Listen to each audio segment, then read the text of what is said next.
Rich dad poor dad से सीखें।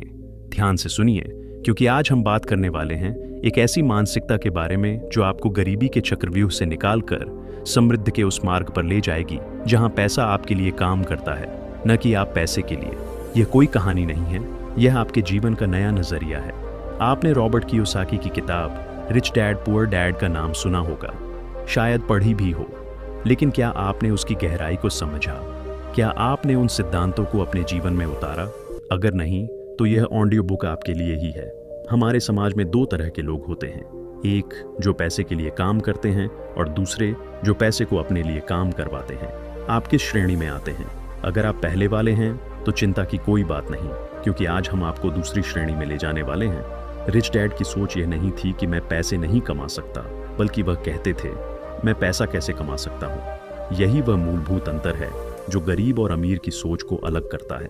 गरीब डैड पढ़ाई करो, नौकरी पकड़ो, सैलरी बढ़वाओ और पेंशन का इंतजार करो, यही सिखाते हैं। लेकिन रिच डैड कहते हैं नौकरी सुरक्षा नहीं देती, बल्कि आपको एक सीमित दायरे में कैद कर देती है।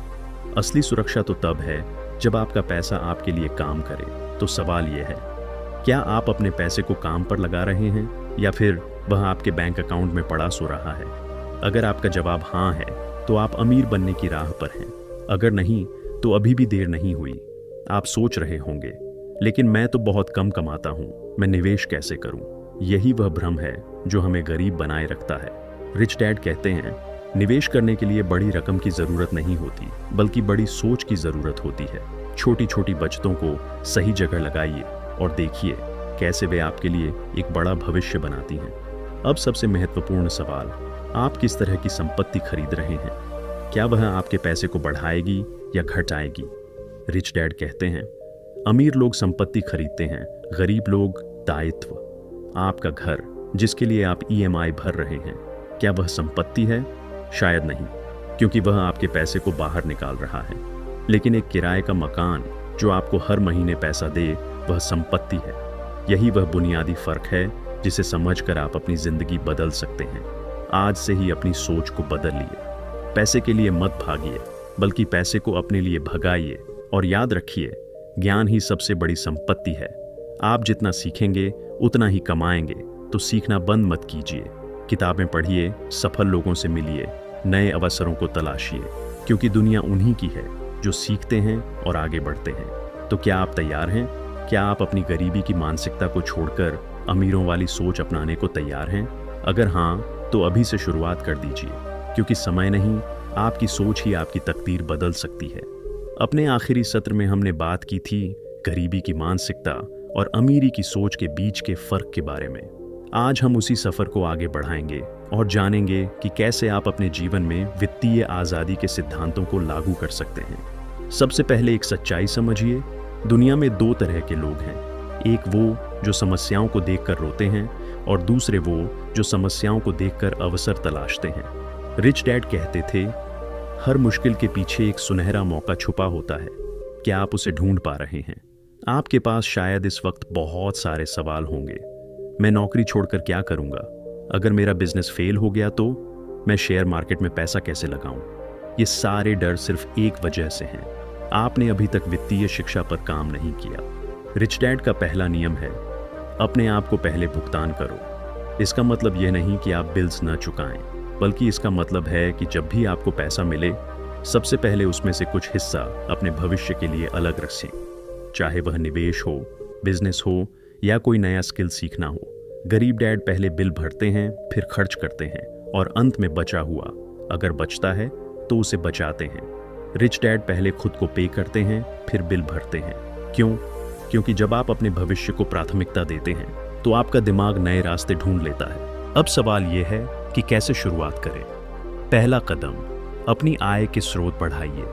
नौकरी एकमात्र आय का स्रोत नहीं होनी चाहिए। क्या आप कोई साइड बिजनेस शुरू कर सकते हैं? क्या आप कोई नया स्किल सीखकर फ्रीलांसिंग कर सकते हैं? क्या आप अपनी हॉबी को इनकम में बदल सकते हैं? जब तक आप एक ही स्रोत पर निर्भर हैं, आप वित्तीय रूप से कमजोर हैं। दूसरा कदम, निवेश की शक्ति को समझें। बचत करना अच्छा है, लेकिन सिर्फ बचत करने से आप अमीर नहीं बनेंगे। पैसे को बढ़ने दीजिए। Share market, real estate, mutual fund, business, ये सभी वो रास्ते हैं जहां आपका पैसा आपके लिए काम करता है। लेकिन याद रखिए, निवेश से पहले शिक्षा जरूरी है। जिस चीज को आप नहीं समझते उसमें पैसा मत लगाइए। तीसरा और सबसे महत्वपूर्ण कदम, अपनी सोच को बदलिए। गरीब डैड कहते थे, मैं यह नहीं खरीद सकता। रिच डैड पूछते थे, मैं यह कैसे खरीद सकता हूं? यह छोटा सा बदलाव आपकी जिंदगी बदल देगा। जब आप कैसे पर फोकस करते हैं तो आपका दिमाग समाधान ढूंढने लगता है। अब आप सोच रहे होंगे, लेकिन मैं तो अभी शुरुआत कर रहा हूं, मुझे क्या करना चाहिए? तो यह रहा आपका एक्शन प्लान। 1. वित्तीय शिक्षा शुरू करें। रोजाना 30 मिनट वित्तीय, निवेश और बिजनेस के बारे में पढ़ें या सुनें। 2. छोटी शुरुआत करें। हर महीने की आय का कम से कम 10% निवेश में लगाएं, चाहे वह 500 रुपए ही क्यों ना हो। 3. आय के नए स्रोत बनाएं। कोई नया हुनर सीखें जो आपको पैसा कमा कर दे। 4. संपत्ति खरीदें। ऐसी चीजें जो आपकी जेब में पैसा डालें, न कि निकालें। याद रखिए, ये कोई रेस नहीं है, यह आपकी अपनी यात्रा है। कोई भी रातों रात अमीर नहीं बनता, लेकिन हर कोई जो सही दिशा में कदम बढ़ाता है एक दिन जरूर सफल होता है। तो आज से ही वादा कीजिए, मैं अपने पैसे का गुलाम नहीं बल्कि उसका मालिक बनूंगा। मैं सीखूंगा, निवेश करूंगा और अपनी वित्तीय स्वतंत्रता की राह पर चलूंगा। अब तक की हमारी चर्चा में हमने वित्तीय स्वतंत्रता के मूल सिद्धांतों को समझा है, पर आज हम उस महत्वपूर्ण पहलू पर बात करेंगे जिसे अक्सर नजरअंदाज कर दिया जाता है, आपका मानसिक दृष्टिकोण। क्या आप जानते हैं कि 90% वित्तीय सफलता तकनीक या रणनीति से नहीं बल्कि आपकी सोच से तय होती है? रिच डैड का एक सुनहरा नियम था, दुनिया में 2 तरह के डर होते हैं, एक जो आपको रोकते हैं और एक जो आपको आगे बढ़ने के लिए मजबूर करते हैं। सवाल यह है कि आप किस डर को चुनते हैं। आज हम इसी चुनाव की शक्ति को समझेंगे। आपके मन में शायद यह सवाल उठ रहा होगा, मैं इतना साहसी नहीं हूं, मैं जोखिम कैसे लूं? पर सच तो यह है कि असली जोखिम न लेना ही है। जब आप सुरक्षित रास्ता चुनते हैं तो आप असल में अपने भविष्य को जोखिम में डाल रहे होते हैं। रिच डैड कहते थे, नाव को किनारे से बांध कर रखने से वह सुरक्षित तो रहती है, पर वह कभी समुद्र की थाह नहीं पा सकती। अब हम एक महत्वपूर्ण अवधारणा की ओर बढ़ते हैं, सीखने की शक्ति।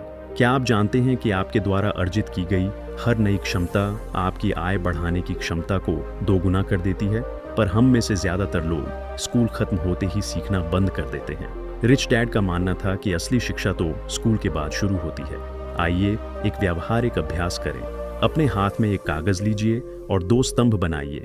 पहले स्तंभ में उन सभी कौशलों को लिखिए जो आपको आज पैसा कमाने में मदद कर रहे हैं। दूसरे स्तंभ में उन कौशलों को लिखिए जो आपको अगले 5 साल में पैसा कमाने के लिए चाहिए। क्या आपको अंतर दिखाई दे रहा है? यही अंतर आपकी वित्तीय यात्रा का नक्शा है। अब हम एक और गहरी अवधारणा की ओर बढ़ते हैं, समय की कीमत। गरीब डैड समय के बदले पैसा कमाते थे, रिच डैड पैसे और सिस्टम के बदले समय खरीदते थे। यही वह महत्वपूर्ण मोड़ है जहां से असली वित्तीय स्वतंत्रता शुरू होती है। क्या आपके पैसे कमाने का तरीका आपको समय की गुलामी से मुक्त कर रहा है? आइए हम एक सच्ची घटना पर विचार करें। 2008 के आर्थिक संकट के दौरान जहां लाखों लोगों ने अपनी नौकरियां गंवाईं, वहीं कुछ लोगों ने इस संकट में अवसर देखा। ये वे लोग थे जिन्होंने रिच डैड के सिद्धांतों को समझा था। उन्होंने जाना था कि हर मंदी के बाद एक नया उछाल आता है और वे उसकी तैयारी कर रहे थे। अब आपके मन में सवाल उठ सकता है, मैं अगले संकट के लिए कैसे तैयारी करूं? इसका उत्तर है वित्तीय शिक्षा से। जब आप वित्तीय रूप से साक्षर होते हैं तो आप संकट में अवसर देख पाते हैं। आप समझ पाते हैं कि कब संपत्ति सस्ती हो रही है और कब उसमें निवेश करना चाहिए। अब हम एक व्यावहारिक कदम की ओर बढ़ते हैं। इस सप्ताह के अंदर एक ऐसे व्यक्ति से मिलने का प्रयास करें जिसने वित्तीय स्वतंत्रता प्राप्त कर ली है। उससे सिर्फ एक सवाल पूछें, आपने सबसे पहले कौन सा कदम उठाया था? आपको इस एक बातचीत से जो ज्ञान मिलेगा वह किसी भी किताब से ज्यादा मूल्यवान होगा। अंत में एक बात हमेशा याद रखें, वित्तीय स्वतंत्रता कोई गंतव्य नहीं है, यह एक यात्रा है और यह यात्रा आज से शुरू होती है, इसी पल से। तो क्या आप तैयार हैं इस यात्रा पर निकलने के लिए? क्योंकि जो बीज आज आप बोएंगे वही कल आपको छाया देगा। आपके साथ इस यात्रा के अब तक के चरणों में हमने वित्तीय स्वतंत्रता के मूल सिद्धांतों को समझा है, पर आज हम एक ऐसे रहस्य को उजागर करेंगे जिसे दुनिया के सबसे अमीर लोग जानते हैं पर कभी सार्वजनिक नहीं करते। पैसे की मानसिकता का विज्ञान। क्या आपने कभी गौर किया है कि कुछ लोगों के हाथ में पैसा आते ही फिसल जाता है, जबकि कुछ लोगों के पास पैसा चिपक जाता है? यह कोई संयोग नहीं, बल्कि एक सचेतन मानसिक प्रोग्रामिंग है। रिच डैड इसे मनी ब्लूप्रिंट कहते थे। वह अदृश्य कोड जो तय करता है कि आप पैसे के साथ कैसा व्यवहार करेंगे। आइए एक प्रयोग करते हैं। अपनी आंखें बंद करें और कल्पना करें कि आपके बैंक खाते में अचानक 10 करोड़ रुपए आ गए हैं। आपका पहला विचार क्या था? क्या आपने सोचा, मैं इसे कैसे संभालूंगा, या फिर मैं इसे कैसे बढ़ाऊंगा, या शायद मैं इसे कैसे खर्च करूंगा? आपका तात्कालिक जवाब आपके मनी ब्लूप्रिंट को उजागर करता है। गरीब डैड का दिमाग तुरंत खर्च करने के विचारों से भर जाता, जबकि रिच डैड का दिमाग निवेश और विकास के रास्ते खोजने लगता।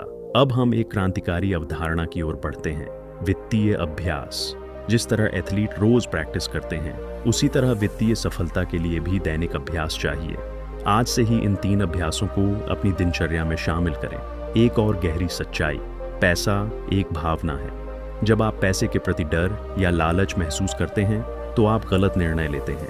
रिच डैड का सुझाव था कि पैसे के प्रति भावनात्मक रूप से तटस्थ रहें। पैसा सिर्फ एक उपकरण है, जिस तरह एक हथौड़ा। आप हथौड़े से घर भी बना सकते हैं और उससे किसी को चोट भी पहुंचा सकते हैं। फर्क सिर्फ इरादे में है। अंत में याद रखें कि आपका वर्तमान वित्तीय स्थिति आपके अतीत के निर्णयों का परिणाम है। यदि आप भविष्य में अलग परिणाम चाहते हैं, तो आज अलग निर्णय लेना शुरू करें। जैसा कि रिच डैड कहते थे, आप या तो बहाने बनाते हैं या समृद्ध, दोनों एक साथ नहीं चल सकते।